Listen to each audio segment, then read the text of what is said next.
Paris, comment avez-vous été amené à présenter vos travaux de recherche à la NASA? Bon, alors il y a un mouvement double. Sur la grande échelle, il existe des mutations en ce moment dans l'industrie spatiale. Et sur ma toute petite échelle, j'étais amené à cette exploration en suivant en fait le chemin de mes travaux de recherche précédents, c'est-à-dire mes travaux sur les développeurs. Alors, sur la grande échelle, la grande mutation, c'est l'extension de la commercialisation de l'accès à l'espace. Dans ce contexte-là, nous avons de nouveaux acteurs qui entrent dans l'exploration spatiale et aussi dans l'exploitation des opportunités. Mais nous avons aussi la compétition de grandes puissances industrielles sur ces nouveaux paysages. Et dans ce contexte-là, il existe aussi une nouvelle technologie qui a émergé. Ça s'appelle les CubeSats. Ce sont de tout petits satellites.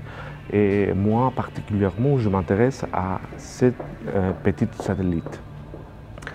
En parallèle, mes recherches à moi portaient sur les développeurs, ces acteurs qui ont inventé l'Internet il y a déjà un bon moment.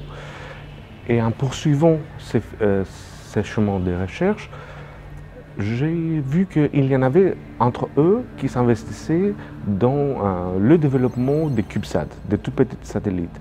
Alors ça a attiré ma curiosité et j'ai opéré une recherche à propos de ceci.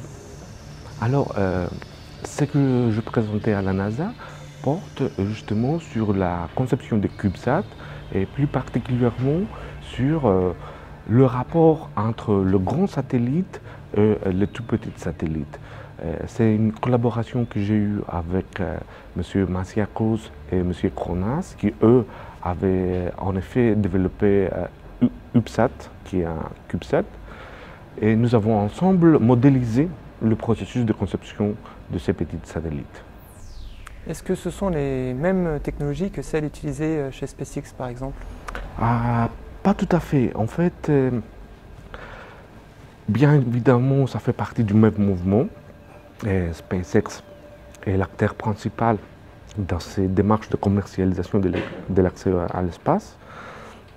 Mais pourtant, ce n'est pas du tout la même technologie. SpaceX exploite des technologies plutôt connues, avec des architectures qui peuvent être novatrices. En revanche, le CubeSat, c'est vraiment une technologie qui émerge en ce moment-là et qui permet de faire autre chose. Le coût est bien plus bas chez les CubeSat, mais aussi le risque qu'on peut se permettre à prendre, justement parce qu'ils ne sont pas chers, c'est beaucoup plus grand. Alors les CubeSat, ils nous permettent de faire des explorations et des missions qui n'auraient pas de sens avec des équipements qui étaient vraiment beaucoup plus chers. Alors on peut imaginer que ces petits satellites vont remplacer les satellites actuels? On peut l'imaginer, mais ça ne veut pas dire que ça va se faire non plus. Mais ça ne veut pas dire que c'est impossible. C'est-à-dire que justement, on parle d'un potentiel. Les CubeSat ouvrent une fenêtre à l'imagination. Et ce qui m'intéresse personnellement, c'est justement cette ouverture vers le possible. Bien évidemment, on va se dire, alors on peut remplacer des usages connus, mais en plus, nous allons réfléchir sur autre chose, des autres choses à faire avec les CubeSat. À mon avis, nous sommes dans une phase qui correspond aux années 70 et au développement du PC. À l'époque, on ne pourrait pas imaginer à quoi ça pourrait servir un ordinateur qui serait personnel. Pareil, aujourd'hui, on a du mal à voir les usages que peuvent avoir des petits satellites. Mais il existe quelque chose en commun qui est la révolution numérique sous-jacente. C'est-à-dire que ce qui nous donne la possibilité de concevoir de tout petits satellites, c'est justement qu'il existe aujourd'hui des technologies de haut potentiel qui sont vraiment très accessibles à un coût qui n'a rien à voir avec les coûts de l'industrie spatiale classique. Donc, nous parlons, ou du moins moi je parle aujourd'hui, d'une disruption potentielle. Ça ne veut pas dire que ça va se faire, mais on ne peut pas l'exclure non plus. Plus précisément, pourriez-vous nous dire quelle a été la contribution de votre recherche? Alors, nous, ce qu'on avait fait, c'était de proposer un modèle de conception de petits satellites à partir de grands. Ça veut dire que, étant donné les connaissances et les savoirs que nous avons déjà pour développer les satellites, comment s'inspirer de ceci pour fabriquer des petits satellites qui n'ont rien à voir en fonction de taille et de coût. Ces modèles, c'est un modèle générique qui permet de mettre de côté à la fois les technologies et les sciences en question.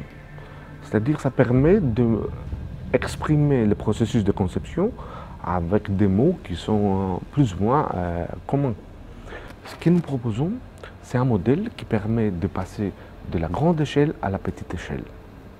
Ceci est possible avec 3 opérateurs. D'abord, adhérer aux standards et faire exactement la même chose. Puis, c'est ignorer des caractéristiques qu'on retrouve chez les grands satellites parce que justement, on ne peut pas tout faire. Et le troisième, c'est transformer. On peut transformer des caractéristiques tout d'abord par l'introduction de nouveaux composants. Typiquement, ceci correspond à des outils de mesure qui sont spécifiques à chaque mission. Deuxièmement, nous pouvons transformer les caractéristiques des satellites en minimisant celles de grands satellites pour faire avec moins d'espace et moins de ressources en général. Troisièmement, nous pouvons étendre les caractéristiques pour arriver à parvenir au même résultat, mais avec des ressources beaucoup plus petites et moins importantes.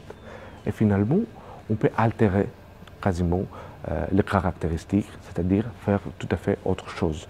Donc ce modèle nous permet de décrire les opérateurs de conception de petits satellites. Et je pense que l'apport qu'on a eu à la NASA, c'était d'offrir à cette communauté de développeurs un langage pour échanger sur les opérations de conception qui peuvent aller dans des espaces et dans des champs et dans des challenges qui sont bien divers, mais tout en ayant le même langage et alors échanger sur leurs connaissances et leur expérience. Est-ce que ce cadre pourrait également être utile pour d'autres industries, d'autres secteurs?